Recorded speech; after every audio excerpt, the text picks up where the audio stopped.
Iran ইস্যুতে মুখ খুলেছে নর্থ কোরিয়া। মধ্যপ্রাচ্যে চলমান উত্তেজনার প্রেক্ষাপটে যুক্তরাষ্ট্র ও ইসরায়েলের সামরিক পদক্ষেপের তীব্র সমালোচনা করেছে দেশটি। এক বিবৃতিতে এসব হামলাকে অবৈধ আগ্রাসন ও আন্তর্জাতিক আইনের লঙ্ঘন হিসেবে আখ্যা দেওয়া হয়েছে। রাষ্ট্রীয় বার্তা সংস্থা KCNA এর বরাতে দ্য ডিপ্লোমেট জানিয়েছে, নর্থ কোরিয়ার পররাষ্ট্র মন্ত্রণালয়ের এক মুখপাত্র গভীর রাতে প্রকাশিত বিবৃতিতে যুক্তরাষ্ট্র ও ইসরায়েলের পদক্ষেপকে সরাসরি আগ্রাসী যুদ্ধ বলে উল্লেখ করেছেন। এতে বলা হয়, ইরানের জাতীয় সার্বভৌমত্বের ওপর চালানো হামলা আন্তর্জাতিক নীতিমালার পরিপন্থী এবং আঞ্চলিক স্থিতিশীলতার জন্য হুমকি।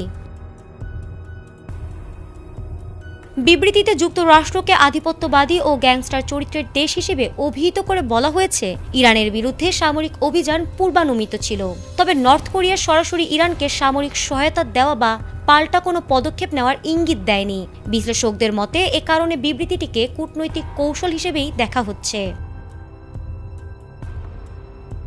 হামলার প্রায় ২৪ ঘণ্টা পর ১ মার্চ রাতে KCNA ইংরেজি ও কোরীয় দুই ভাষায় বিবৃতিটি প্রকাশ করে। এতে মধ্যপ্রাচ্যের শান্তি ও স্থিতিশীলতা পুনঃপ্রতিষ্ঠায় আঞ্চলিক দেশগুলো ও সংশ্লিষ্ট পক্ষগুলোর দায়িত্বশীল ভূমিকার ওপর জোর দেওয়া হয়।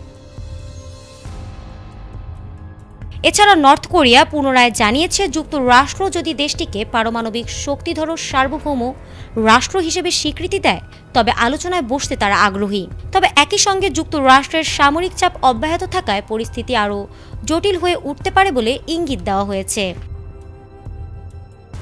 ফারহানা হক, ATN বাংলা।